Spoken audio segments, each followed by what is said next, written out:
Around the brain is this barrier that protects the brain. It makes sure that the wrong things don't get in. It makes sure that the good things stay out. Within a very, very short time frame, within hours, we're like popping that open. And now we can have this infiltration of all of these toxins to the brain. Welcome to the Miracle Academy. This is your host, Scotty Cooper, and this is where miracles are expected.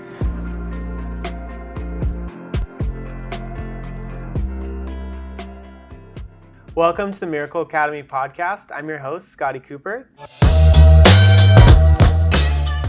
Today I've got Dr. Cooper with me today. Today we're talking about the parent's guide of the 12 concerns after concussion. There was a lot of things in here that I did not know, so this is a great episode to take notes on. Yes, it is. It's a great note taking for you and the things to share with your doctor. Right, absolutely. So let's go ahead and get started. Okay. So number one, with concussion, within about 3 hours, up to about 7 days, there's what's called intestinal permeability. What that means is the intestine, if you can think of the intestine being like a balloon arch, then this impact is almost like taking a dart and popping the balloons.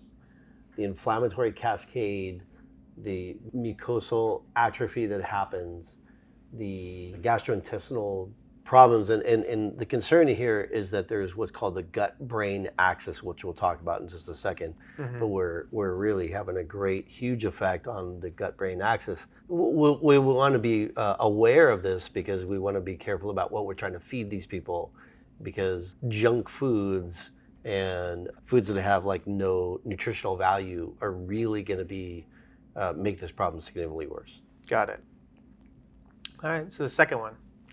So the second one, number 2, is about the processing of the intestine. And so now we're talking about the gut-brain connection, the production of digestive enzymes, the ability for the body to make this full digestive process.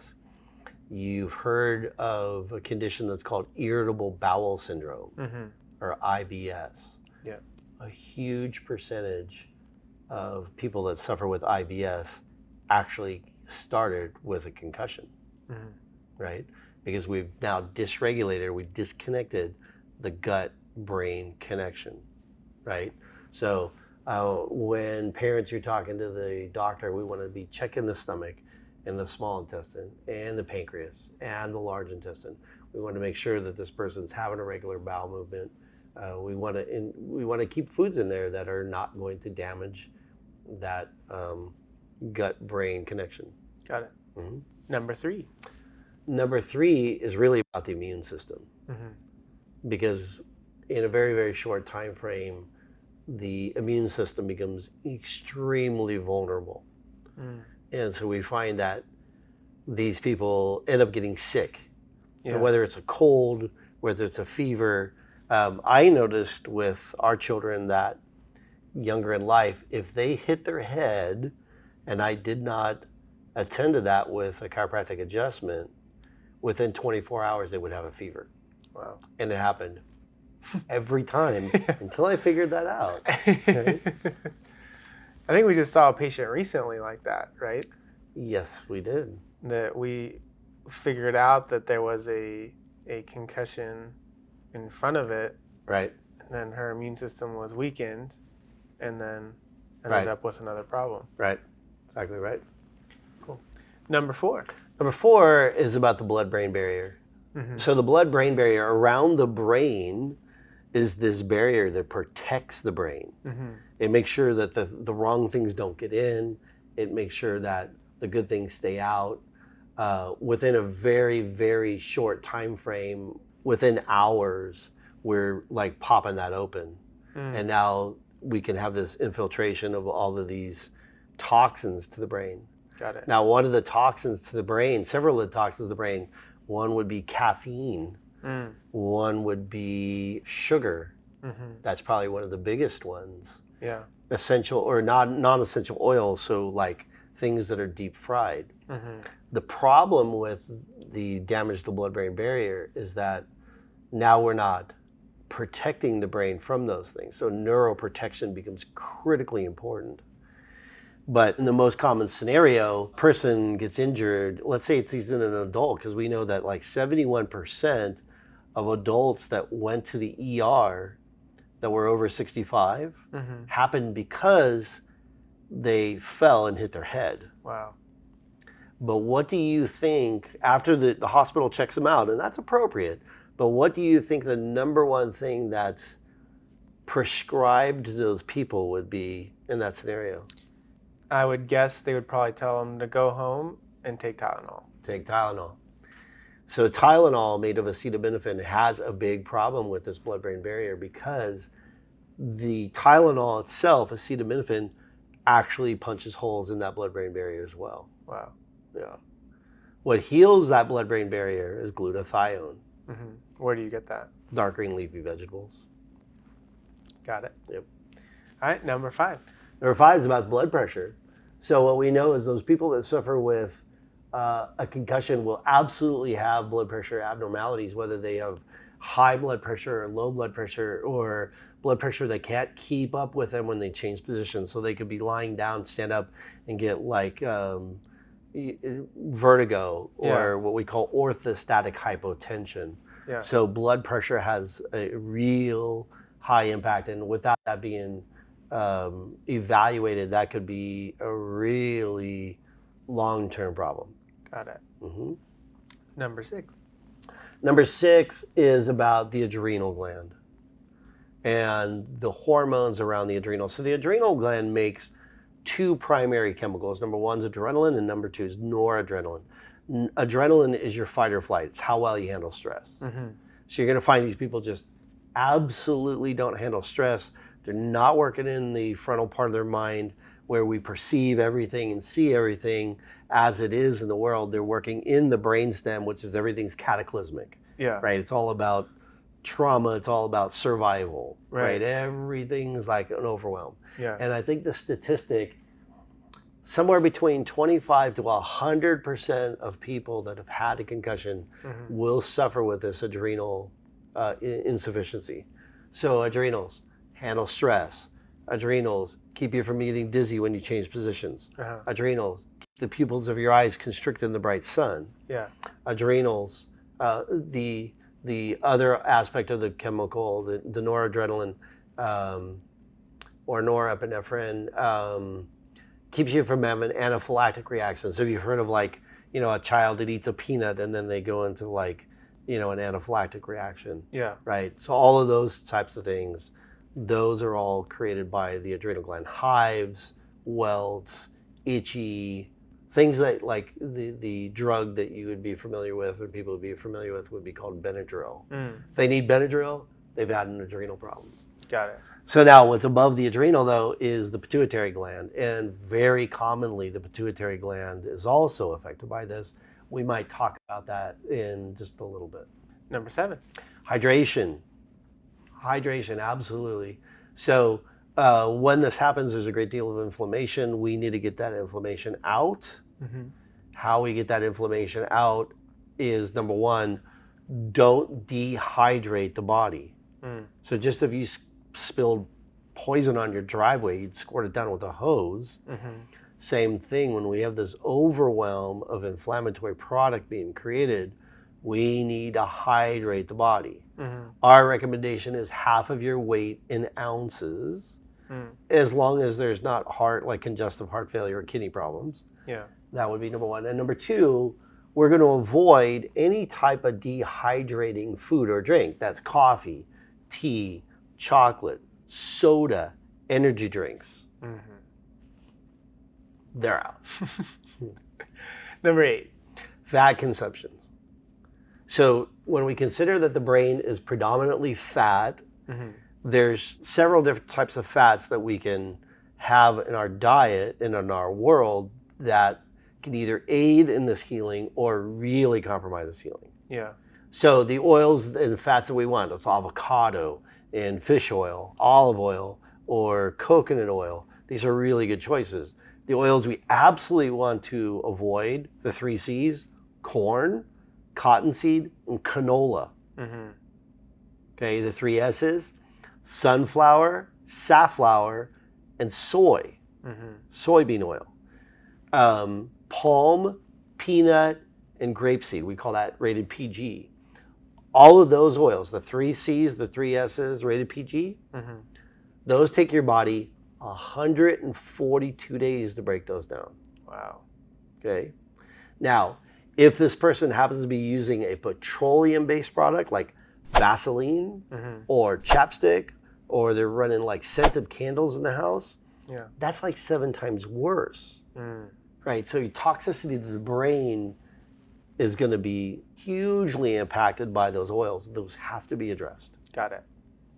And then if you want to click here too, you can see the video we had with Dr. Ange where she talks about all those oils. Oh yeah, she did an amazing job. Yeah, so that's a great resource for you to remember those. Yeah. Number 9. Number 9 is what's called priming. Now, the part of the brain we're concerned with is, it's a technical term and it's called microglia, right? But that's part of the brain cells. But priming is when there's an impact for something that then has an effect on something else. Okay. So that phenomenon where that exposure to that stimulus could be from age, it could be from health status, it could be from infection, it could be from environment, it could be from trauma, it could be from other stimulus. But the problem is that those subsequent influences can greatly negatively affect the healing process. Got it. Okay. So, when we think about like additional traumas, when we think about, we already said that the immune system is going to become weakened. Well, when the immune system becomes weakened, that person has a higher potential of having an infection.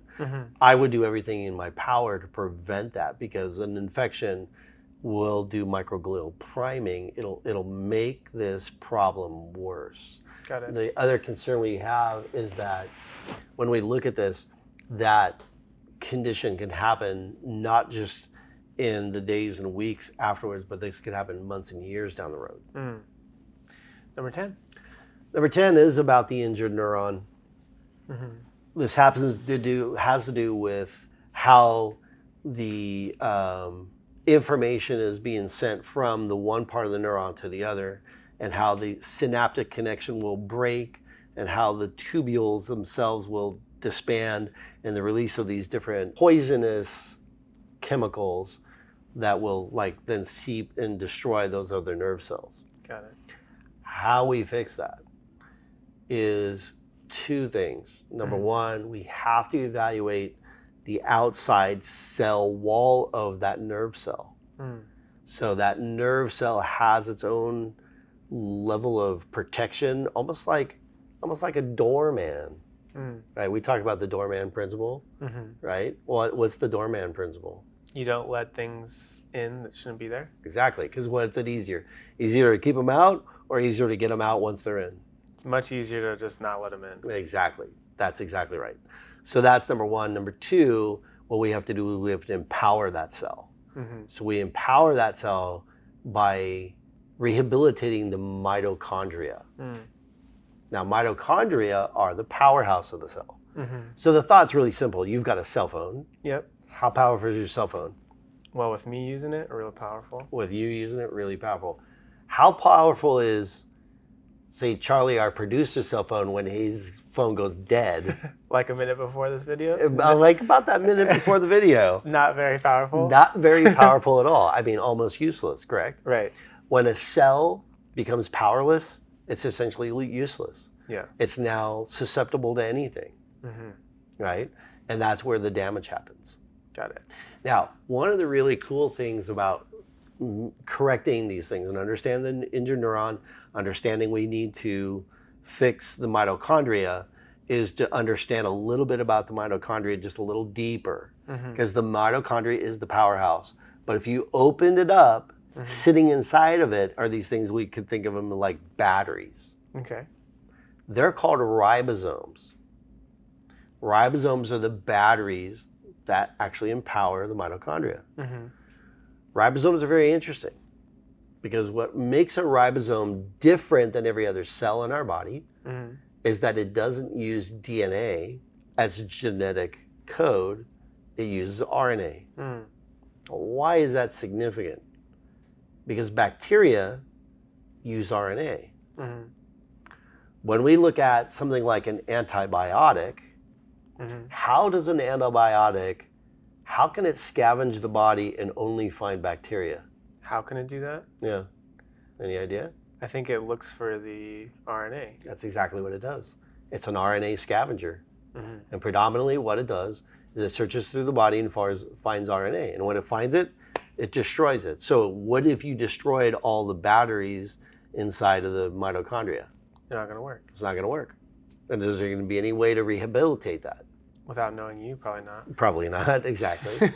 So now here's even your connection on a long-term process with extended amounts of antibiotics. You got to understand you're weakening the mitochondria, you're destroying the ribosomes, you're weakening that cell. When that cell gets weakened, any poison that's in the body can then get into that cell and make a change. Got it. Now, when the outside of the cell looks like every other tissue and the inside is doing something completely different, that by definition is a tumor cell or a cancer cell. And this is really the connection between antibiotics and even when you want to start talking about susceptibilities to cancers. But the question I have for you is, in the general population, there's a lot of antibiotic use, agreed? Right. But where else do you think we would find antibiotics that might be hidden? In food, like meat? Right. In non-organic meat, non-organic chicken, sometimes even fish. Okay, the genetically modified fish, right? So why is it we find the antibiotics, let's say, in meat or in milk? Well, I would guess that the farmer would probably give that to the cow. Right. And it would pass through to us. Right. So the essential of that, or the essence of it, is that if one cow gets sick, they all get sick because they're in like a confined space. Right. So prophylactically, the farmer would feed the animal with foods that have antibiotics in them. Once they're in them, they're going to be in the milk. Right. They're going to be in the meat. Right. You can't cook them out. Right. So once they're in the meat and then you cook the steak, guess where it is now? And guess what it's doing to the ribosomes? And guess what that's going to do to your mitochondria and what's going to happen to your brain? Right. Right. So, parents' guide to the concussion concerns, what kind of foods are we eating now? What kind of meats and proteins are we eating? Grass-fed and finished. Absolutely. Absolutely. Critically important. Number 11. Number 11 is also back to the signaling of the microglia. So we need the brain to be able to communicate. We have this thing, we call it the HPA axis. The hypothalamus sending information biochemically to the pituitary gland and then sends it to the adrenal gland. Right? Everything is connected into these systems and these signalings. When these signalings go wrong, people start having hypoglycemia because they're dysregulating their pancreas. They could become diabetic.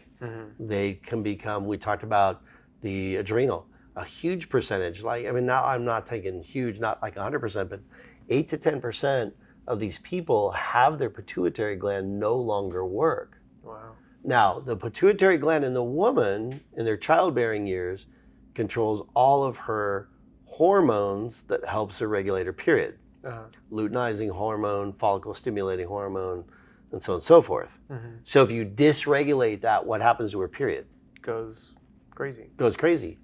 If that person was in childbearing years and wanted to have a child, what would happen to her fertility?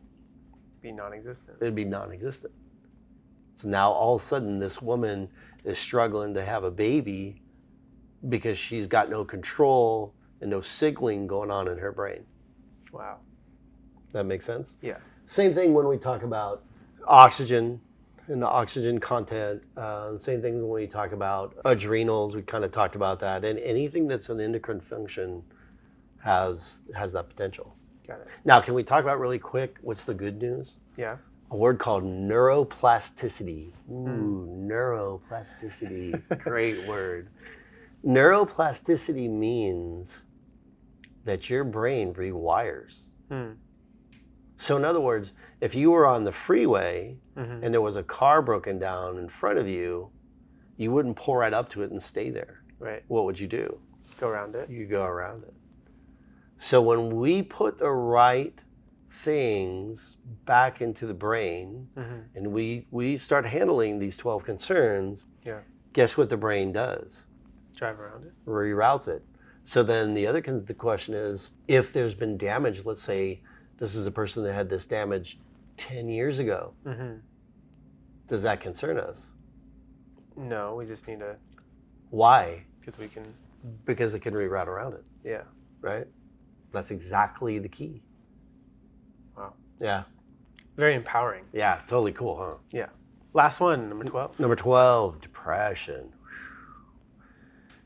Depression, this is one of the big things. Almost 16 to 80% of the individuals that have suffered with a concussion or a transient brain injury, a TBI, suffer with depression, right? Athletes, there's a big statistic too about athletes that have had a concussion and then secondarily within 6 months blow out like an ACL, their levels of depression just skyrocket. We got to be really, really, really sensitive to this because all too often there's young children and athletes and young adults, actually even older adults, taking their own life because they didn't get the depression situated and under control. So we want to check for sleep disturbances, we want to check for depression, we want to check for like pain tolerance, cognitive function, motor motions, and any other kind of psychiatric disorder. So they're all a big part of this. And if these are things that as a parent you're dealing with, what do you think needs to happen? Seek help right away. Right. Yeah, got to get some help. Got it. Yeah. Cool. So those were the 12 Yeah. main things that we want to look for. Yeah. So what is your kind of recommendation for anyone battling this type of of those 12? What would you kind of tell that person? my first thing is that you're going to have to look for somebody that's got a certification in making this correction, and there's doctors that'll be training in this very quickly. For our particular practice, we have people that come from around the world, right? And right now where there's not as much travel. I mean, people from all around the United States. I mean, most recently we had a young woman from outside of Pittsburgh, a young man that was in New Hampshire. So we've had people travel from pretty much all around the United States. I think we have a child coming from like New Mexico sometime soon. So we have these parents, just come spend a week. Yeah. That's just the easiest thing. And me and our team are highly trained in being able to resolve these problems. Yeah. Or at least begin the process of resolution so that, there's a better outcome looking forward. Awesome. Well, thank you so much for the education. I think that this was, I know this stuff, but then just hearing it again just helps solidify a lot of it for me to remember like all of those different things and how that's affected. Yeah. But thank you for being on the podcast. Yeah, you're welcome. So this is the Miracle Academy podcast. I'm your host, Scotty Cooper, and this is where miracles are expected.